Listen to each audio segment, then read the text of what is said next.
로마에서도 증언하여야 하리라 라는 제목으로 말씀을 나누도록 하겠습니다. 사도행전을 계속 살펴보고 있죠.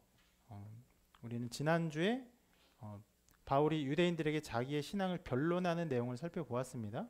바울이 3차 전도여행을 끝내고 예루살렘으로 가겠다, 돌아가야 하겠다, 성령에 붙들려서 그렇게 가기로 작정을 했죠. 그리고 예루살렘에 가자마자 유대인들이 이 바울을 붙들어서 죽이려고 때립니다. 죽을 만큼 맞았어요. 그렇게 맞는 중에 천부장이 그를 구하여 주죠. 그리고 어떤 일이냐 말하니까 바울이 말할 기회를 달라 해서 변론을 한 내용을 우리가 지난주에 살펴보았습니다. 유대인들은 이런 제목으로 바울을 고발했어요. 각처에서 우리 백성과 율법과 이곳을 비방하여 모든 사람을 가르치는 그 자인데 또 헬라인을 데리고 성전에 들어가서 이 거룩한 곳을 더럽혔다라는 제목으로 바울을 고발했던 것입니다. 바울은 변론을 통해서 나는 율법을 비방하지 않았다. 그리고 예수께서 자기를 증인으로 부르셨다는 것을 나타냈습니다. 꽤 긴 이야기를 통해서 바울이 변론을 했는데 바울의 변론의 궁극적인 목적은 이것이었어요. 자기가 했던 것처럼 유대인들이 주의 이름을 불러 세례를 받고 죄를 씻는 것. 자기도 그렇게 회개했고 유대인들도 그렇게 하기를 바랬습니다. 그런데 바울은 그 목적을 이루지 못했죠. 계속 말을 하는 중에 예수님께서 환상 중에 자기의 이런 말씀하셨다라고 이런 말을 해요. 떠나가라 내가 너를 멀리 이방인에게로 보내리라. 그러니까 예수께서는 유대인을 떠나라 그들이 너의 말을 듣지 않을 것이다 라고 어떤 면에서 그들을 심판하듯이 말씀하셨는데 바울이 그런 환상을 들었다라는 것을 말할 때에 그때에 유대인들이 분노하죠. 이렇게 말하면 이러한 자는 세상에서 없애버리자. 바울이 저기까지 말하고 말을 못합니다. 우리가 지난주 살펴본 것처럼 흡사 유대인 전체가 예수님의 이 심판의 말씀을 성취하고 있는 것처럼 바울은 그들을 구원하고 싶었지만 유대인들은 그 심판의 말씀을 자기들 스스로 이루는 것처럼 저기까지만 말하게 하고는 더 이상 말을 못하게 합니다. 그리고 큰 소동이 일어나서 바울이 또 위험하게 됩니다. 그러니까 천부장이 이렇게 하죠. 바울을 채찍질하며 신문하라고 명령해요. 그때 바울이 이렇게 말하죠. 너희가 로마 시민 된 자를 죄도 정하지 아니하고 채찍질할 수 있느냐? 라고 그 채찍질을 하려는 그런 행동에 대해서 반론을 펴니다. 근데 이게요. 굉장히 큰 일이었어요. 로마 시민을 죄도 정하지 않고 채찍질하는 일은 굉장히 큰 일입니다. 왜냐하면 만약에 어떤 사람이 어떤 관리든지 실은 여기에 천부장이잖아요. 천부장이 실은 총독도 아닌데 총독이라 할지라도 총독은 황제가 아니잖아요. 총독이라 할지라도 그 어떤 사람이라도 로마 시민을 죄도 정하지 않고 처벌하거나 채찍질하면 그 사람 사형이었어요. 그렇기 때문에 천부장이 굉장히 두려워합니다. 백부장 그 말을 듣자마자 실은 자기가 감당할 일이 아니었어요. 천부장이 가서 바로 말했고 천부장 그 얘기를 듣자마자 완전히 두려움에 사로잡혀서 바울에게 와서 말하죠. 시민권자냐? 나는 이 시민권을 돈 주고 샀는데 너는 얼마나 줬냐? 나는 돈 주고 산 게 아니다. 나면서부터 로마 시민이라. 그러니까 완전히 두려움에 사로잡힙니다. 그래서 이렇게 말을 하죠. 처음부터 그가 로마 시민인 줄 알고 또 결박한 것 때문에 두려워하니라. 자, 이러한 어떤 면에서 천부장의 극한의 두려움이 오늘 말씀에 일어난 일들의 기반이 됩니다. 이것은 천부장이 두려워했다라는 것만 의미하지 않아요. 여러분, 천부장이 자기의 권력, 지위를 다 잃어버린 것뿐 아니라 자기의 생명까지 잃어버릴 수 있는 상황이 되면은 어떻게 합니까? 두려워하고 있습니까? 아니죠. 뭐라도 해야죠. 무슨 일이든 해야죠. 그래서 이 30절의 상황이 벌어지는 거예요. 한번 읽어볼까요? 시작. 이튿날 천부장은 유대인들이 무슨 일로 그를 고발하는지 진상을 알고자 하여 그 결박을 풀고 명하여 제사장들과 온 공회를 모으고 바울을 데리고 내려가서 그들 앞에 세우니라. 자, 어떤 면에서 좀 비겁한 상황이 나타나고 있는데 바울의 죄목을 찾기 위해서 공회를 모아요. 이게 공회가 뭐냐면은 이 공회는 유대인들로 이루어진 기관인데 율법을 해석하고 적용하는 최고의 유대인으로 이루어진 통치 기구입니다. 천부장은 유대인이 아니에요. 그러니까 이런 상황이 벌어졌는데 기본적으로 이런 사내들인 공회는 그 예수님 시대 이전부터 기원전 한 300여 년 전부터 계속 있어 왔어요. 그들에게 율법을 어떻게 해석하는지 그리고 그것을 어떻게 나라를 다스리는지에 대한 기관으로서 이게 존재해 왔는데 로마 시대에도 로마의 통치를 받는 시대에도 로마의 그 통치권자들은 이 사내들인 공회를 그대로 유지합니다. 그리고 전에 말씀드렸던 것처럼 그것들을 어떤 것들을 결정하게 하되 그들에게 실제로 어떤 그 군사력을 허용하거나 혹은 치안권을 허용하진 않죠. 실제로 죽이는 권한은 로마에게 있어요. 그러나 그들이 무언가를 재판하면은 그 재판의 결과는 그 천부장이나 혹은 총독들이 받아들이거나 수용하거나 그것을 참고하거나 하는 것입니다. 공회는요, 요세푸스 유대 그 역사학자인데요. 요세푸스에 의하면요, 전통에 따라서 71명으로 이루어져 있고 대제사장 1명, 또 그 밑에 대제사장 24명, 장로 24명, 서기관 22명으로 이루어져 있습니다. 총 71명이에요. 71명으로 되는 걸 보면은 기본적으로는 언제나 어떤 상황이서든지 과반수가 나타나도록 수를 구성한 것으로 보입니다.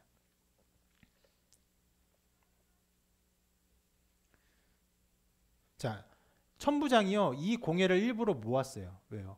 이 공회를 통해서 바울에게 어떤 형태로든 죄를 찾게 하려는 것이죠. 자기는 잘 몰라요. 자기는 유대 율법을 모르니까. 바울의 모든 것들은 율법에 관련된 일로 보여서 공회를 통해서 바울의 잘못을 찾아내서 어떻게 해요? 자기의 그 잘못 무엇입니까? 죄도 정하지 아니하고 그 채찍질을 하려고 했던 그 모든 잘못을 감추려고 시도하고 있는 것입니다.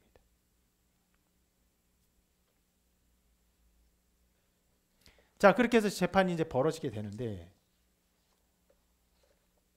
이 모든 일로 23장이 모든 일이 쫙 일어납니다. 굉장히 길게 일어나요.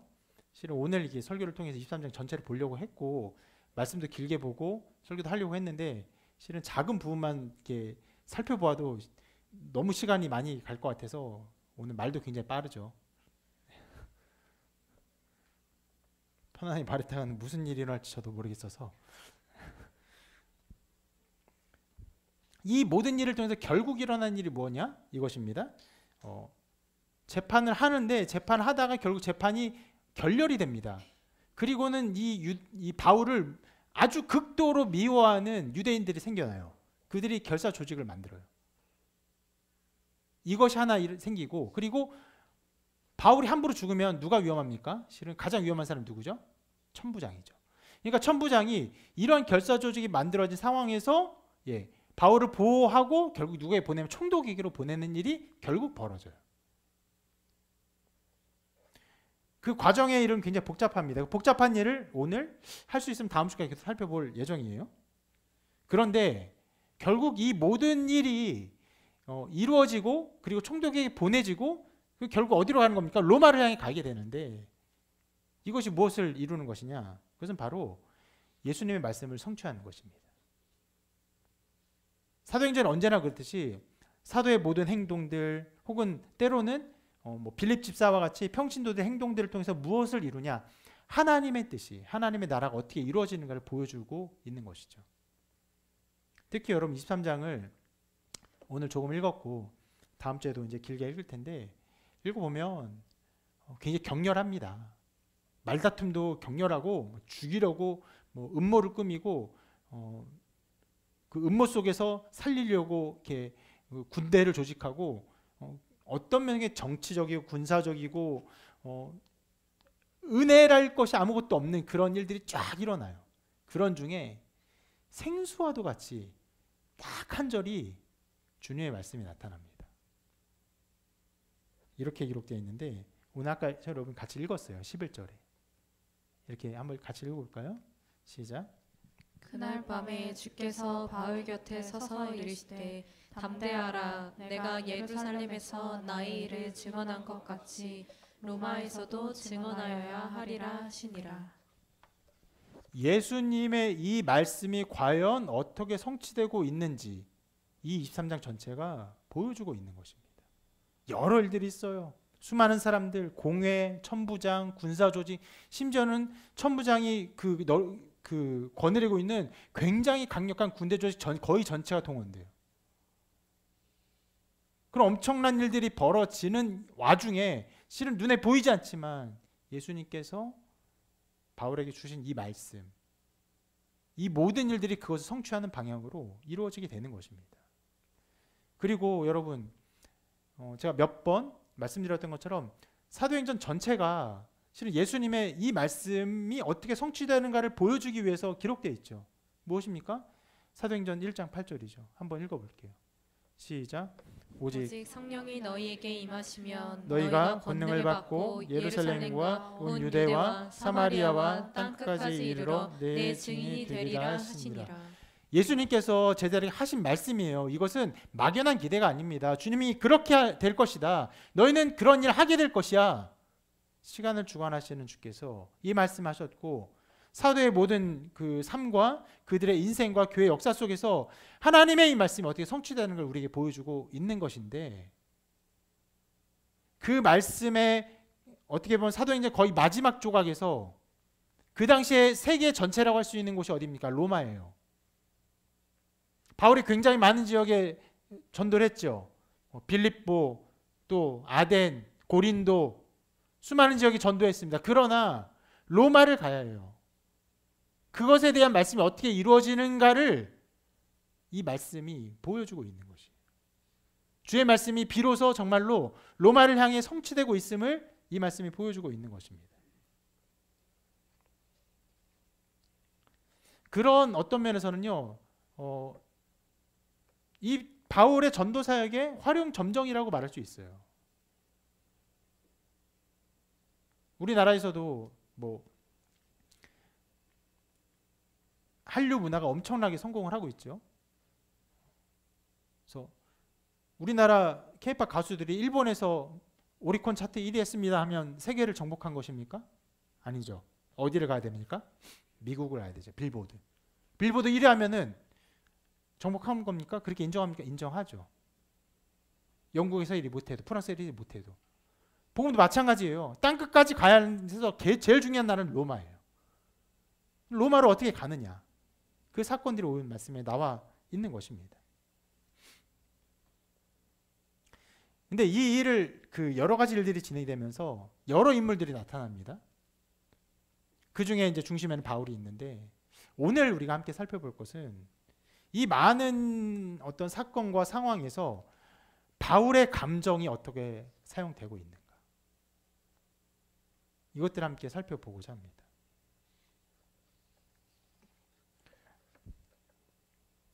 오늘 말씀 중에 우리가 함께 살펴볼 내용에서 바울이 어떤 나타내고 드러내는 감정이 두 가지가 있어요. 실은 선명하게 드러내지 않았습니다. 그렇게 볼 수 있는 상황으로 생각되는데, 한 가지 감정은 의분이에요. 의로운 분노입니다. 또 하나의 감정은요, 안타까움이에요.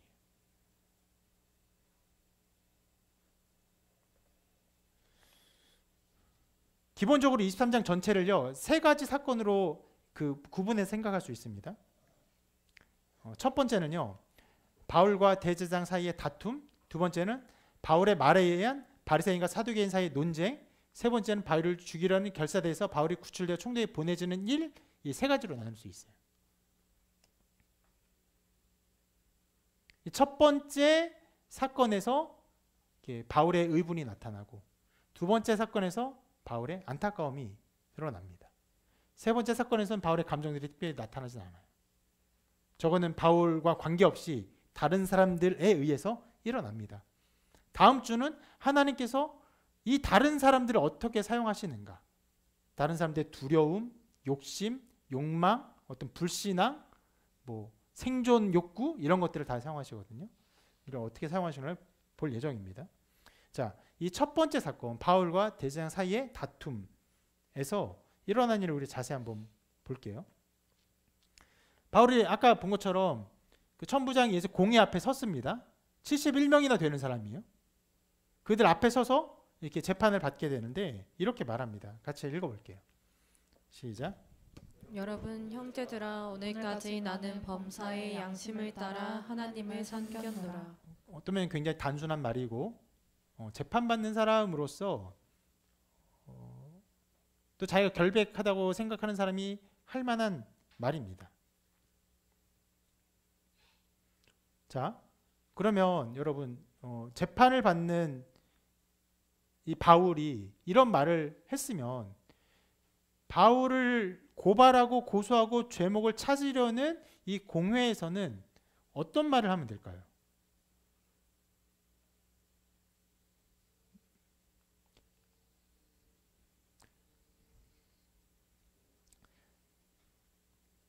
하나님을 섬기는 일이 네가 어떻게 잘못되었는지를 밝히고 그것에 대해서 바울이 율법을 어긴 것을 밝히고 증인을 찾아내면 됩니다.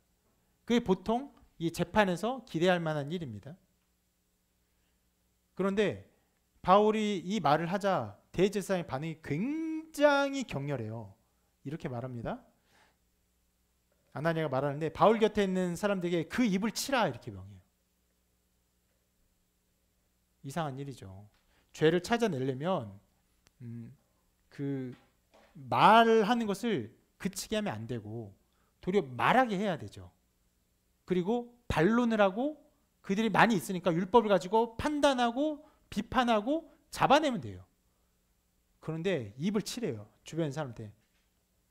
굉장히 폭력적인 그리고 격렬한 분노에 쌓인 반응을 합니다. 대제사장의 이런 행동을 대제사장 편에서 조금 변호를 하면서 생각해 보자면 어떤 리즈너블한 이유를 생각해 보자면 바울의 모든 신앙을 경멸했기 때문에 이런 행동을 하는 것입니다. 바울이 전한 메시지의 핵심이 무엇입니까? 예수님이죠.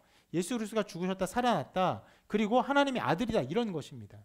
그런데 실은 예수는 유대인들에게 어떻게 인식되고 있습니까? 그냥 잊혀진 사람 혹은 죽은 사람 이게 아니에요. 여러분 이것은 선명하게 알아야 되는데 예수는 유대인들에게 저주받은 사람이에요. 하나님이 저주한 사람이에요. 그것을 확연하게 드러낸 사건이 무엇입니까? 십자가, 나무에 달린 것이에요. 제가 이거는 굉장히 자주 말씀드리는 건데 어떤 형태로든지 나무에 달려 죽게 되면 그 사람은 저주를 받았다라고 유대인들이 인정합니다. 왜냐하면 말씀이 그렇게 기록하고 있기 때문에. 일부러 나무에 달아 죽였든 아니면 말을 타고 가다 목에 걸려 죽었든 일종의 우연이라 할 수 있죠.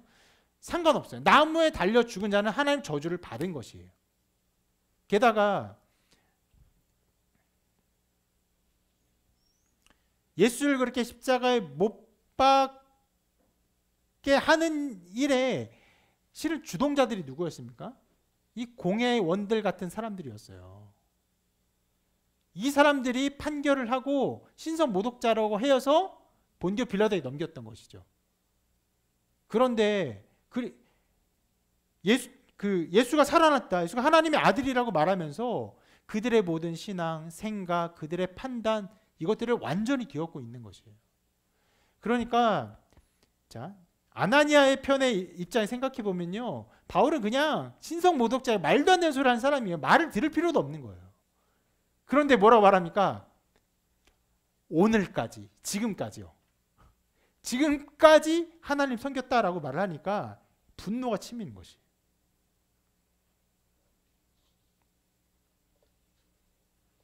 차라리 이 말의 시작을 내가 예전에는 하나님 섬겼다, 그러나 지금은 난 예수 섬긴다, 이런 식으로 했다면은 뭐 이렇게 분노하지 않을지도 몰랐을 거예요. 근데 그렇지 않았습니다.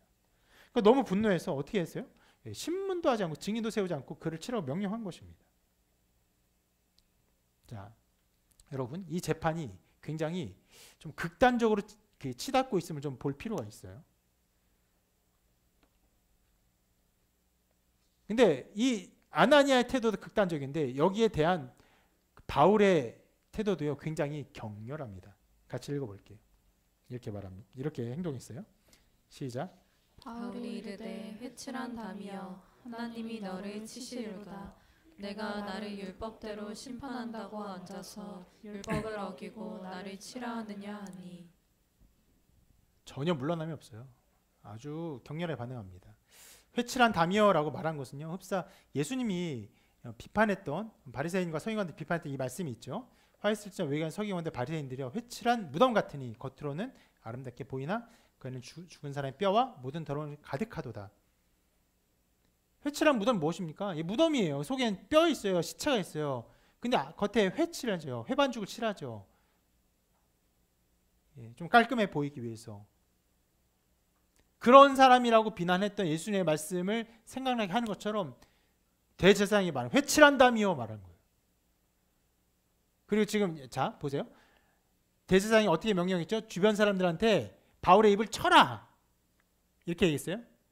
바울이 뭐랍니까? 하나님이 널 칠 것이다. 너는 사람을 명령해서 나를 치라고 하면 공의로우신 하나님이 너를 칠 것이야 라고 말을 하고 있는 것이에요. 게다가 뭐라고 말합니까?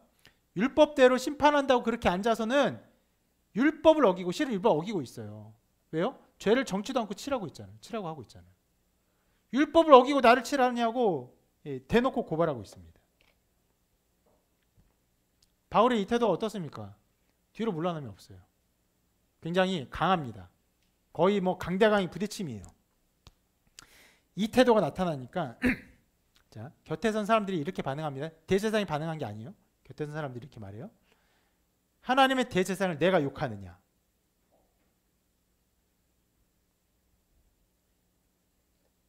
자, 여러분 이런 얘기가 이제 진행이 됐으면 그 다음에 바울의 말이 어떤 말이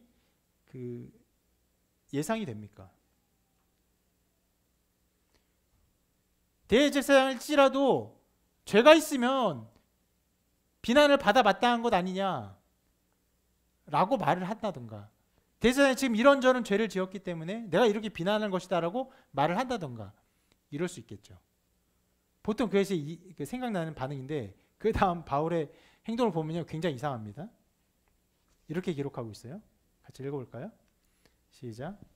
형제들아 나는 그가 대제사장인 줄 알지 못하였노라. 기록하였을 때 너의 백성의 관리를 비방하지 말라 하였느니라.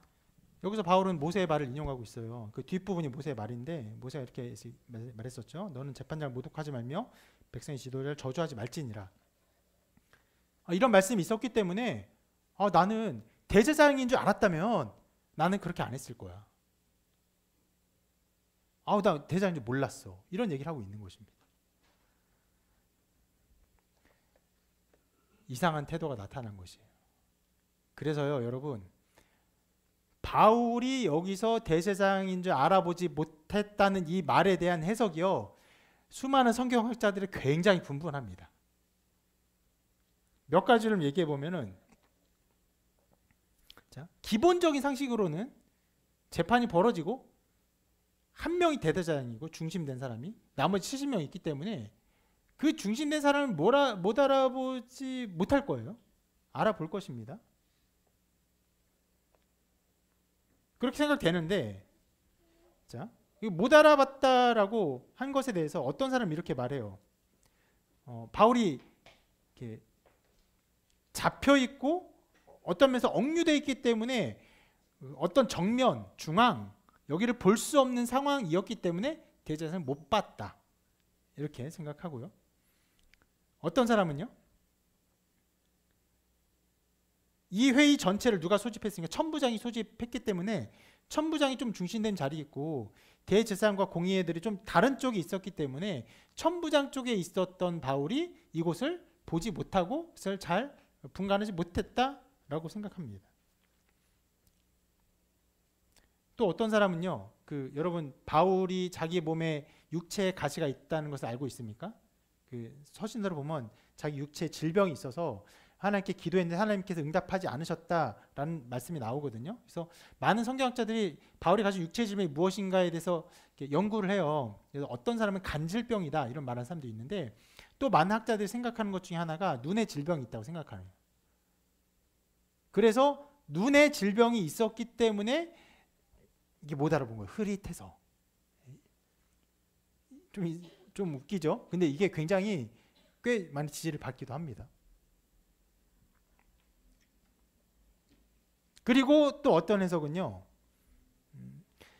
대제사장의 그 말, 아까 뭐라고 했죠? 주변 사람들이 바울의 입을 치라 이 명령했던 그 말이나 이런 것들이 전혀 대제사장인 것 같지 않아서 바울이 대제사장으로 생각하지 않았다라는 의미이다 라고 해석을 합니다. 자, 이 해석들 몇 가지를 말씀드렸는데 실은 대체로는요, 바울이 정말로 몰랐다, 못 봤던지 볼 수 없는 자리에 있든지 눈이 안 보였든지 정말로 몰랐다. 그리고 방금 말씀드린 끝에 해석은요, 알았지만 그가 너무 대제사장 같지 않아서 그렇게 생각하지 못했다라는 식으로 자기를 변명하고 그러면서 애둘러 대제사장을 비판한 것이죠. 너가 그런 행동을 하면서 대제사장이라 말할 수 있느냐? 이렇게 말하는 것입니다. 저는 정황상 바울이 대제사장이라고 생각을 하고 알았으리라고 생각이 돼요. 그리고 강하게 비판한 후에 그리고 짐짓 그런 식으로 행동하는 사람은 대제사장이라고 아니라고 생각한 것처럼 살짝 자기를 변호하면서 그럼 한편으로는 대제사장을 비판하고 있지 않은가라고 생각을 합니다. 실제로 여러분, 역사적으로 대제사장 아나니아는요, 그 대제사장 합당한 인물이 아니에요. 아까 그 유대 역사학자 요세푸스가 기록을 했는데, 아나니아의 종들이 했던 악행을 어떻게 기록했냐면, 다른 제사장들이 받아야 되는 11조를 강탈하기 위해서 그 아나니아의 종들이 그것을 빼앗는 계략을 펼쳤다, 이런 기록을 남기기도 했어요. 게다가 그 유대인들이 탈무드를 쓰잖아요. 지혜를 위해서 글을 남기잖아요. 탈무드를 보면요, 시편을 이용해서 이 아나니아의 그 악행을 좀 적어놓은 게 있는데 이런 식으로 기록하고 있습니다. 문드라 너희 머리를 들지어다. 요하난 벤 나르바이 핀카이의 제자가 들어가도록, 그래서 신성한 희생제물로 그의 배를 채우도록. 이게 원래는 문드라 머리를 들지어라, 그 왕이 들어가신다, 하나님이 들어가신다라는 그런 찬송의 노래잖아요. 근데 그걸 비난하고 있는 거예요. 요하난 벤 나르바이가 실은 우리가 바로 알아볼 수는 없어요. 이 아나니아를 교묘하게 표현한 거예요. 아나니아의 아버지의 이름이 실은 나르바이도 아니에요. 나르바이란, 그러니까 아버지의 이름이 어떻게 보면 잘못 표기되거나 이렇게 되어서 나르바이로 표기된 것으로 보이고, 나르반 벤은 아들입니다. 선 요하난을 말하는 것인데, 요하난이 아나니아라는 이름의 뜻을 가진 것을 거꾸로 표기해서 이렇게 부른 것으로 이해하고 있어요. 그만큼 아나니아가 악행자예요. 그 요한의 제자들이 들어가서 신성한 자기의 배를 채우는 일을 했다라는 것을 탈무드에 기록할 정도입니다. 이거는 기독교 기록이 아니에요. 유대교의 기록이에요.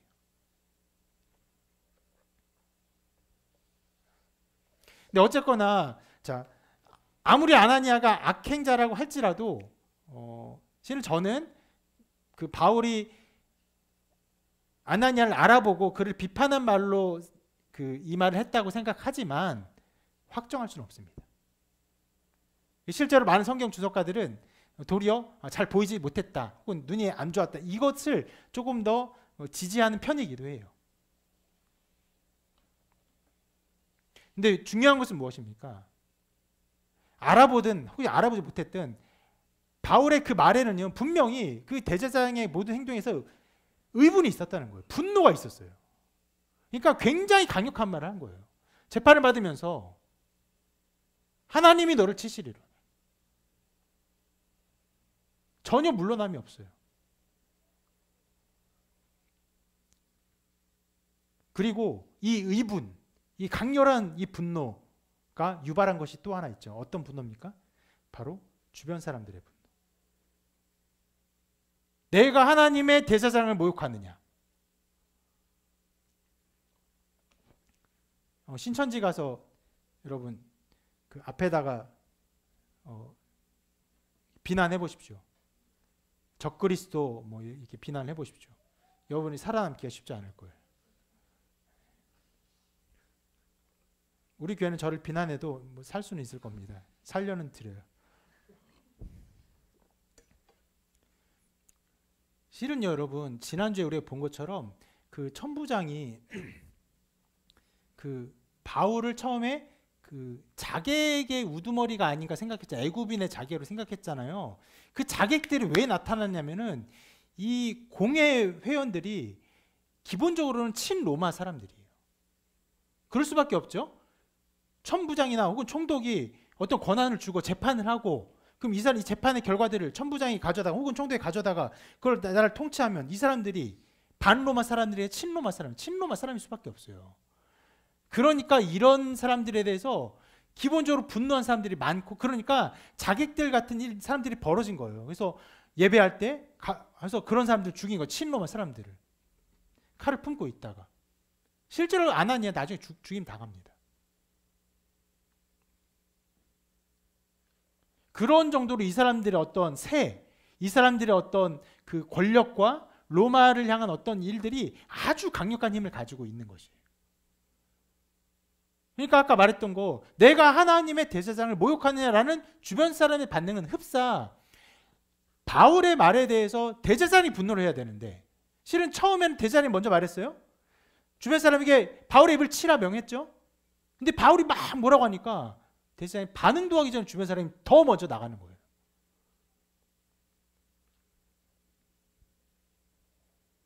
이것을 이해해야 됩니다. 이 상황을 이해해야 돼요. 바울이 의분을 품었어요. 비난했어요. 강력하게 비난했습니다. 그것 때문에 주변 사람들이 크게 분노했어요. 이것을 알지 못하면요, 실은요, 아까 전에 제가 23장 전체 세 가지 이야기가 했잖아요.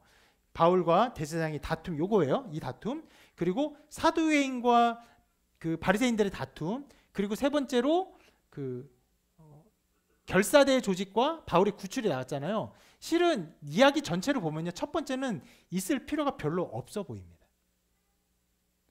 두 번째, 세 번째 이야기 때문에 그 바울이 결국 로마로 호송된 이야기가 쭉 자연스럽게 이어지거든요. 여러분, 성경 해석에서 중요한 점이 있습니다. 어떤 말이 없어도 돼요. 괜히 꾸미는 말이에요. 이 사건도 굳이 안 기록해도 될 것 같아요. 그런데 그게 기록됐다는 것은 무엇을 의미합니까? 그것을 꼭 이해해라. 그 사건을 이해해라. 그리고 그 어떤 수식어를 꼭 이해해라 라고 말하는 것이에요.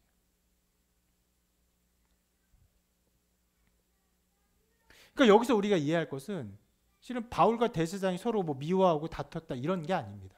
실은 바울이 굉장히 의분을 품었고, 그것 때문에 이 주변 사람들이 엄청나게 바울을 향해서 분노를 갖게 되었다라는 것을 보여주고 있는 것이. 그런 상황에서 두 번째 일이 벌어집니다. 6절부터 일인데, 네. 이 모든 상황이 두 번째 상황에서 결국 공회 안에 사람이 결국 내분이 벌어지거든요. 이 내분이 벌어지게 되는 그 배경이 됩니다. 자, 두 번째 상황의 시작을 말씀이 이렇게 기록하고 있어요. 함께 읽어볼게요. 시작.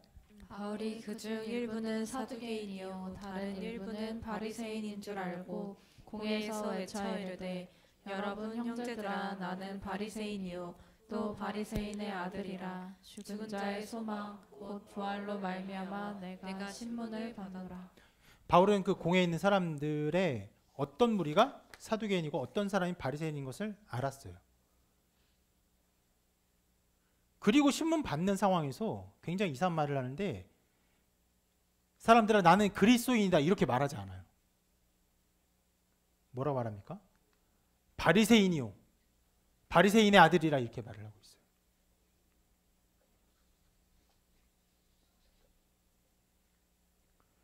이렇게 말하는 것은요, 바리새인과 사두개인이 분명한 신앙에 있어서 대척점에 있기 때문에 그렇습니다. 바리새인은 부활을 믿어요.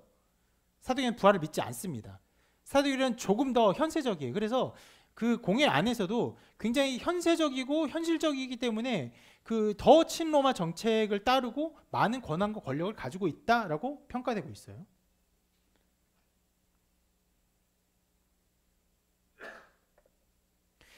지금 이 사람들이 다 분노하고 있는 상황에서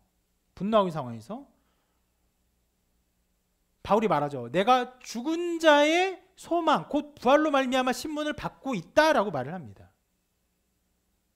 여기서 바울은요, 예수님의 죽으심, 부활 이런 것들 다 빼놓고 있어요. 뭐라고 말해요? 그냥 죽음과 부활, 죽은 자의 소망, 그 부활만 말하고 있어요. 이렇게 말하니까 그들 안에 다툼이 막 생깁니다. 바리새인은 바울의 편을 들기까지 해요. 바울이 그 말은 맞는 말이야. 죽은 자가 살아나는 건 있어. 부활은 맞는 거야. 막 다툼이 일어나서 이렇게까지 편을 드는데 이렇게 기록하고 있어요. 우리가 이 사람을 보니 악한 것이 없도다. 혹 여기나 혹 천사가 그에게 말했으면 어찌하겠느냐. 여러분 굉장히 극적인 반전입니다. 막 죽이려고 하고 다툼이 하는데 갑자기 몇 사람이 이 사람은 악한 것이 없도다 하고 나오는 거예요. 여러분 이 안에 네 분이 이제 보이십니까? 입체적으로 보이셔야 돼요. 너무나 부활을 믿지 않는 사두개인이 미우니까 이제 바리새인은요 부활을 있다라고 생각하는 바울 자체의 그 사상을 두둔하고 그가 죄가 없다라고까지 말을 하고 있는 상황이에요.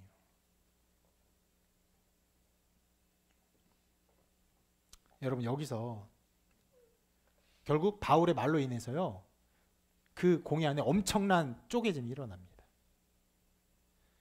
여러분 이것을 어떻게 해석해야 될까요? 이렇게 해석할 수 있습니다. 한편으로는요 바울이 아주 영리하게 바리새인과 사두개인을 다투도록 한 것이에요. 아주 교묘하게 바리새인의 신앙을 고백하고 말하면 이게 분열이 일어날 거야. 정치의 대과와 같은 말이죠. 아니면 조금 더 온건하게 이렇게 볼 수도 있습니다.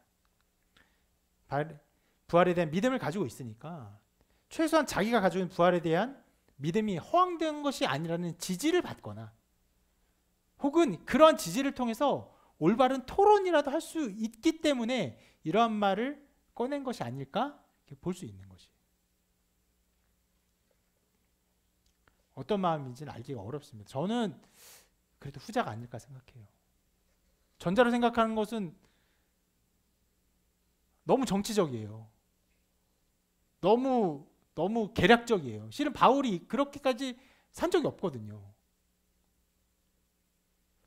차라리 정말 이 후자의 말처럼 이것을 토대로 이 부활에 대한 신앙을 토대로 예수 그리스도에 대한 어떤 증언과 논증을 하려고 한 것이 아닐까 생각을 합니다.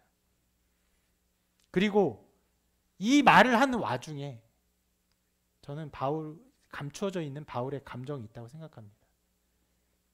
그것이 바로 안타까움이에요.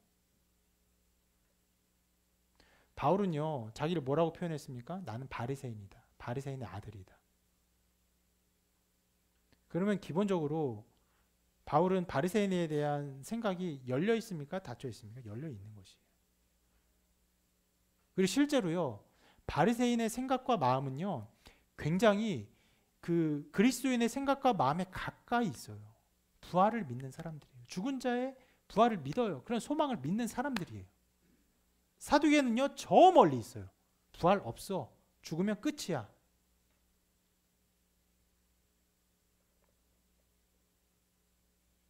그들은 예수님을 믿기에 굉장히 좋은 상황입니다.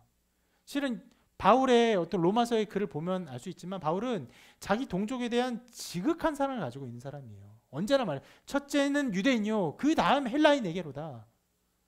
언제나 모든 것은 유대인에게 먼저 나타나는 것을 믿고 있는 사람이에요. 유대인 중에서도 또 아무 유대인이 아니라 그 율법에 충실하고 부활을 믿고 있는 바리새인, 자기도 바리새인이었어요.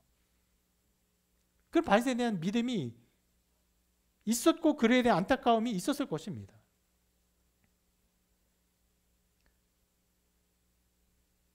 좀 비교해서 생각해 보자면 저도 그런 마음이 있는데 사람들이 예수님을 믿지 않는 것에 대한 일반적인 안타까움이 있어요. 있지만 무신론자, 불가지론자 그런 사람들이 예수님 비방하고 비난하는 그런 것들에 대해서는 안타까움보다는 실은 분노나 이런 마음이 더 많습니다. 누구에 대해 안타까움이 더 많아요? 신앙의 모습을 가지고 있었던 것 같으나 떠나간 사람들. 예수 그리스도의 믿음이 있었고 그래서 고백했던 것 같은데 떠나갔던 사람들. 몇 번 여러분에게 그런 말씀을 드렸었죠. 여러분 평생에 교회 다녔던 지난 날을 생각해 보세요. 어렸을 때 중학교, 고등학교, 대학교 때 그때 있었던 수많은 친구들 그 중에 누가 남아 있어서 하나님 백성으로 살아가고 있습니까? 정말 많은 사람이 떠나가지 않았습니까? 저는 그런 얘기 할 때마다 너무나 안타까운 마음으로 그런 얘기를 말씀을 드렸어요.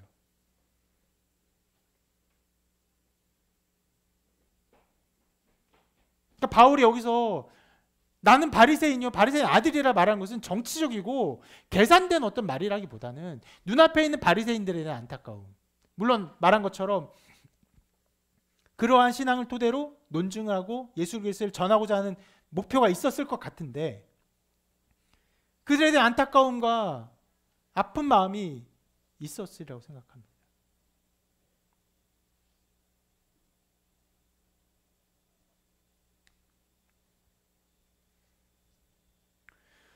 이런 일들이 막 일어나고 바울의 이런 고백 혹은 그런 자기의 신앙에 대한 말이 나온 이후에 그리고 일어난 일이 무엇입니까? 결국은 바리새인이 바울의 편을 들게 된 것이에요.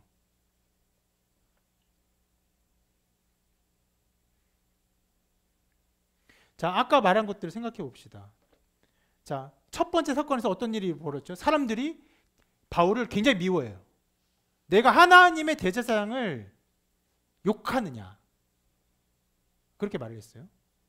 그런 분노 중에서 그런 분노와 배추한 마음 가운데 있었는데 그런 같은 공회원 중에 바리새인들이 바울이 죄가 없다 이렇게 나오고 있는 거예요.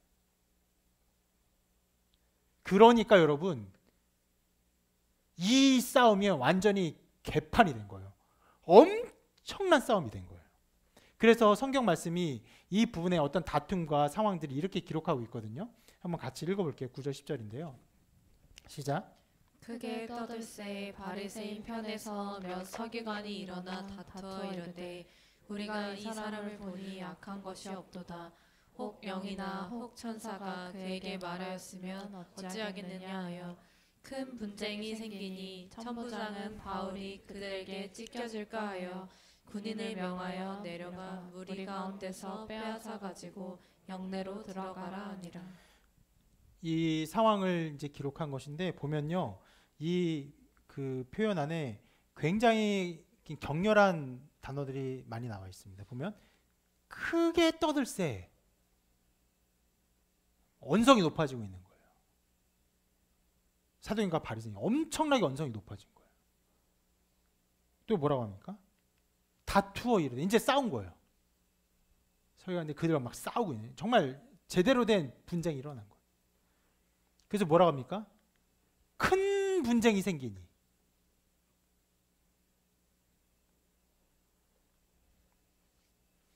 이런 일이 벌어지니까 천부장이 걱정을 합니다. 근데 걱정하는 천부장의 그런 어떤 정서도 격렬하게 표현됐어요. 뭐라고 걱정합니까? 그들에게 찢겨질까 하여. 여러분 상황이 이해되십니까? 보통의 의견 대립이 아니에요. 말 그대로 지금 사두개인과 바리새인이 거의 죽일 듯이 싸우고 있는 거예요. 그런 와중에 바울 때문에 그런 일이 벌어지니까 바울이 어떻게 찢겨질까 두려워하는 거예요.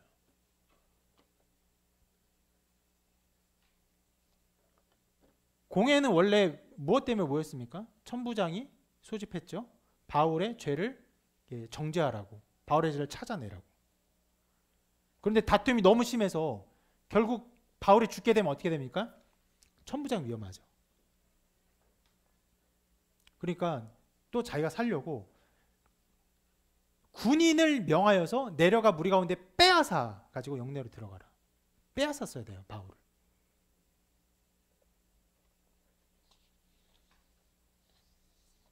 상황이 매우 이상하게 되었습니다. 자기가 살기 위해서, 왜냐하면 바울에게 잘못했기 때문에 바울의 죄를 찾으려고 공회를 모았는데 결국 누가 또 거기서 끄집어내요? 천부장 자신이 끄집어내고 있어요. 무엇을 통해서? 군대를 통해서 끄집어내고 있습니다. 이러한 일로 인해서 그 다음의 일들이 벌어지는 것입니다. 두 가지 일이 나타나요. 한 가지는 유대인들 중에서 바울을 죽이는 결사대가 나타나요.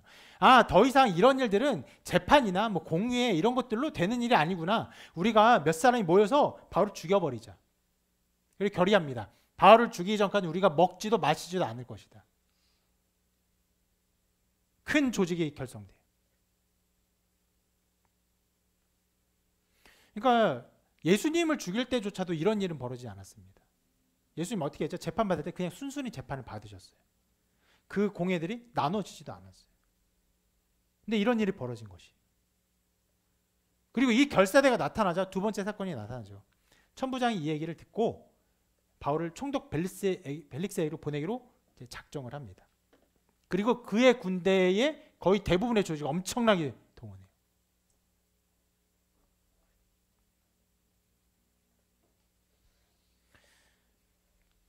여러분, 우리가 처음 살펴본 것처럼 이 모든 일을 통해서 결국 나타나는 것이 무엇입니까? 예수님의 그 말씀이죠. 담대하라, 내가 예루살렘에서 나의 일을 증언한 것 같이 로마에서도 증언하리라. 이 말씀의 성취입니다.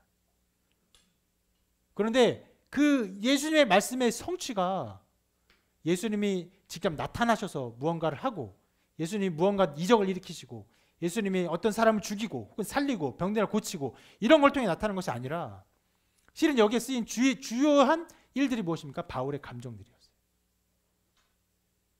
바울의 의분이 아니었으면 그들이 그렇게 분노하지도 않았고, 또 바리새인들 편을 그렇게 들면서 말하지 않았으면 그들이 깨어지지도 않았어요.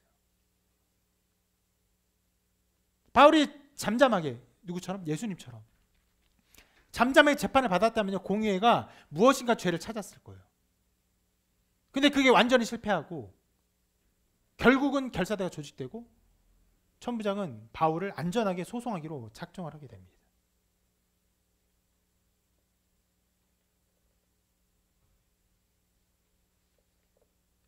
바울의 마음의 여러 가지 감정들, 대제사장을 향한 어떤 의분, 거룩한 분노, 바리새인을 향한 어떤 동질감,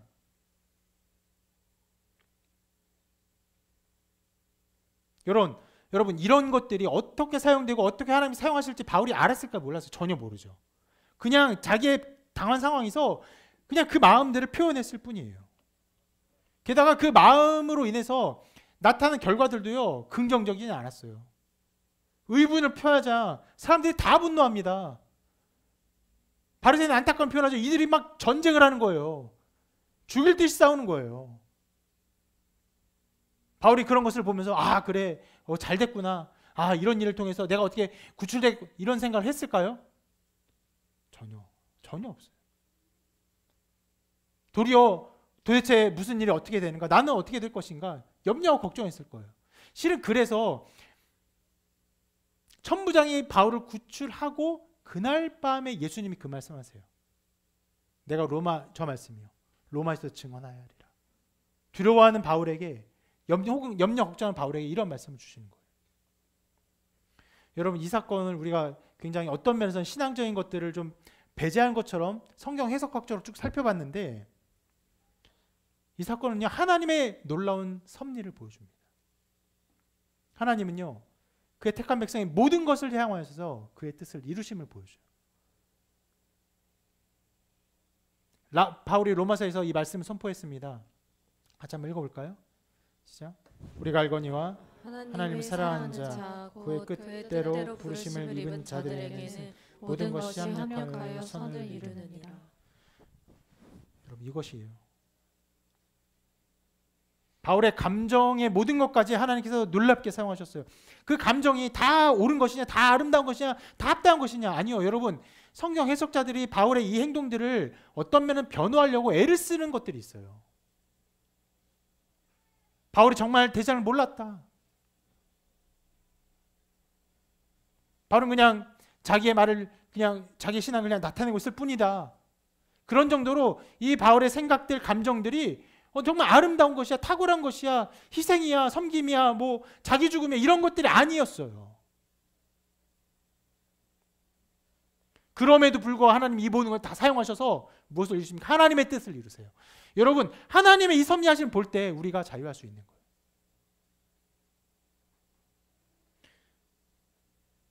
우리는 늘 걱정하고 염려하고 두려워합니다.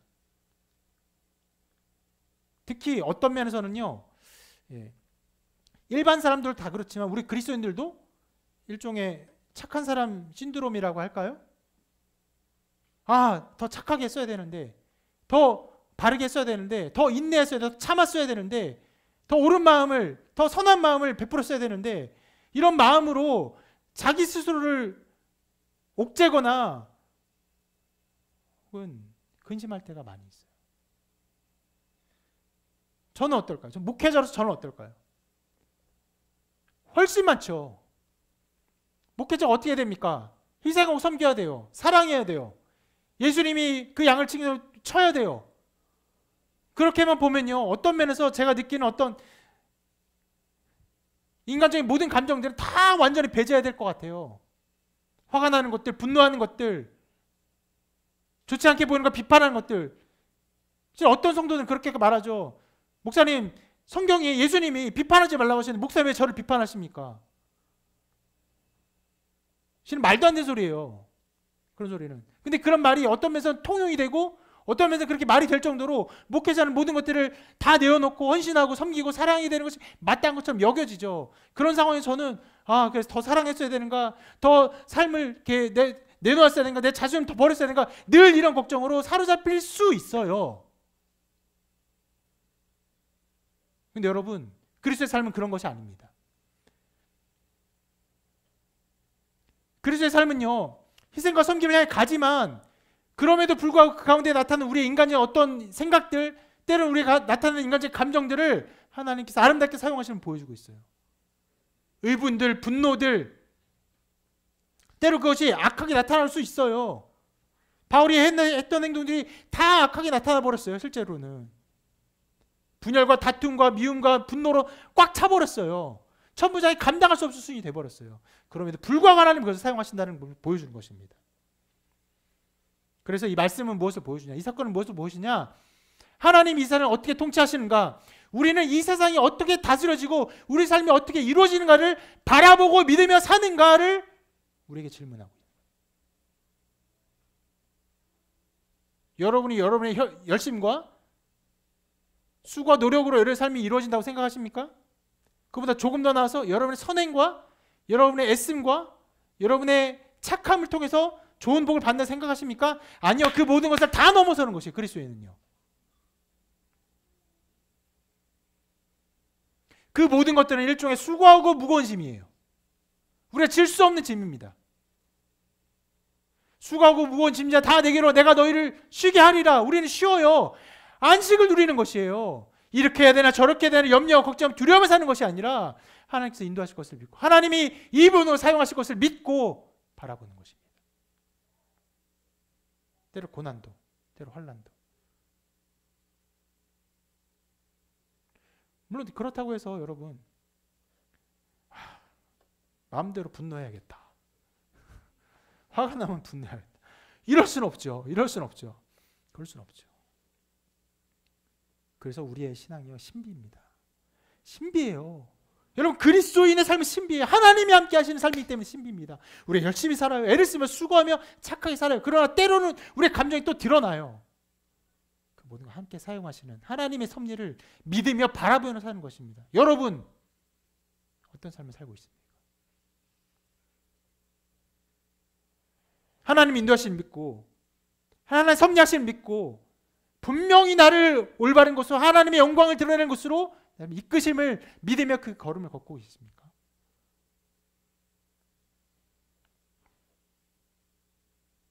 실은 이 모든 말씀이 결국 무엇을 말하는 것입니까? 하나님 이렇게 한다, 잘 보아라가 아니죠. 하나님이 그의 백성을 통해 이렇게 역사하신다. 하나님의 백성으로 살아라. 그리스도의 몸된 지체가 되어라. 포도나무에 붙어 있어라.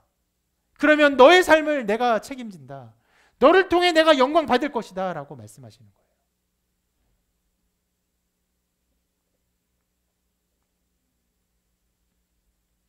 어떤 면에서 오늘 말씀이 굉장히 어려웠습니다. 바울의 감정들이나 이것들을 해석하고 보기가 굉장히 어려웠어요. 왜냐하면 그렇게 선해 보이지 않았거든요. 그렇게 아름다워 보이지 않은 것들이 있었거든요. 근데 저는 그래서 감사해요.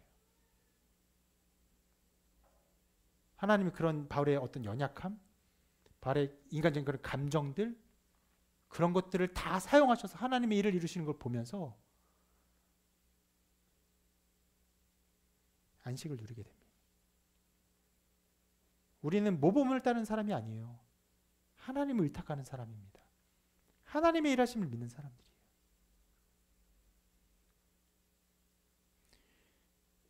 여러분 마음 안에도 여러 가지 생각들, 감정들, 인생에 있는 수많은 일들 있어요.